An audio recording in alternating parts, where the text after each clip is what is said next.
everyone. I am Chakraborty from the Department of English and Humanities, Swami Vivekananda Institute of Science and Technology. Now in today's class we are going to discuss about creating coherence in writing. Let us first consider the definition of coherence.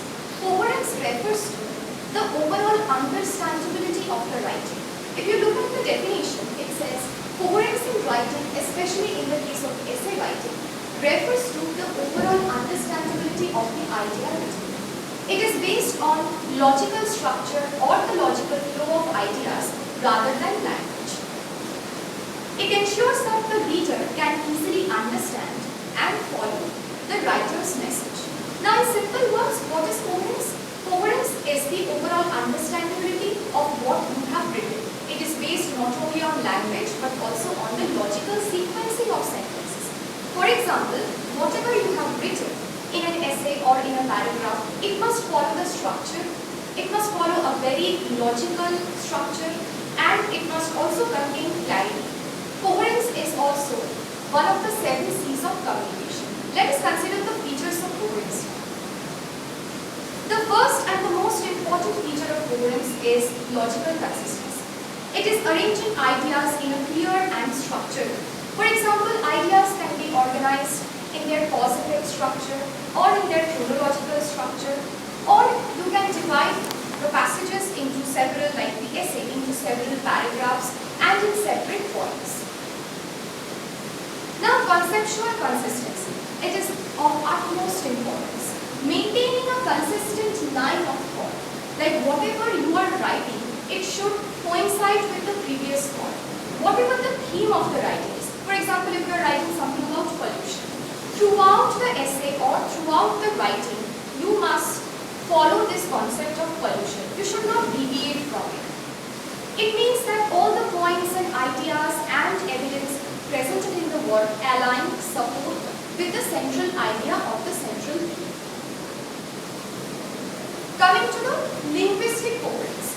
Linguistic coherence refers to the clear and logical arrangement of words, phrases and sentences in a piece of writing to ensure that the message understood as intended. That means whatever you are writing, all the words that you are using, all the parts of speech that you are using, all the phrases that you are using, they are actually relevant to the subject that you are writing on. It also involves the use of grammatically correct sentences, appropriate use of conjunctions, especially coordinating conjunctions and subordinating conjunctions. Also transitional phases that we are going to discuss soon, and also the correct sequencing of ideas. Maintaining the same tense is very important because often it happens that a student who starts with the present tense continues to write the essay, and after 3-4 lines the student might write it in the past tense, which actually causes a problem in understanding the actual chronological order of the events. So this has to be avoided and the proper use of tense should be maintained. Now the structure of a coherent essay. If you look at the structure of a coherent essay, it should start with a proper introduction. By proper introduction, what we mean? We mean is that the introduction should be a summarized version of the entire topic. It should also start with a topic sentence, highlighting the theme of the essay. Thereafter, we have the cause or the description of the issue and arguments in favor of the topic and presenting them in a logical pattern. Now, when we are writing an essay, we can either talk about cause and effect, or we can talk about arguments in favor or in against. Whatever you are writing, it should connect to the central theme of the writing. Thereafter, the effects of the problem. Once you are done with the cause of the problem or the issues that are described, you can continue with describing the problem by relating it to the previous passage. We can also write the arguments against the topic, relating it to the previous one, and finally providing a probable solution or conclusion. Now this portion of the conclusion will be actually an entire lastly we have probable solution or conclusion. This should justify the entire content of the essay. Now moving to the concept of improving coherence in writing.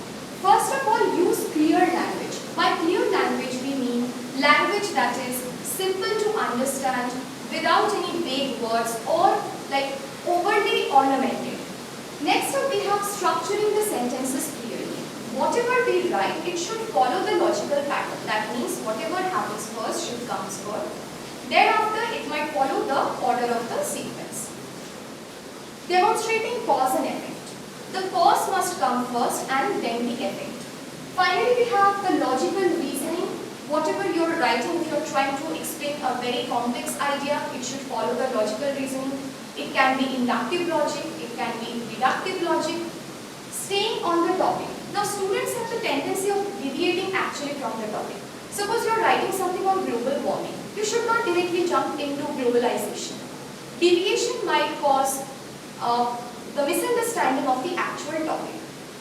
Then we have clear linking of subpoints to the main topic. Then using consistent tone and style, using analogies. Analogies refer to like similarities when we are explaining a complex idea. Then we have avoiding contradictory statements. Contradictory statements can actually create a hindrance towards building coherence in writing. Finally, using relevant examples. Relevant examples actually help us to understand the concept in a better way. Coming to the conclusion, coherence makes writing clear and easy to follow and organize the ideas really well.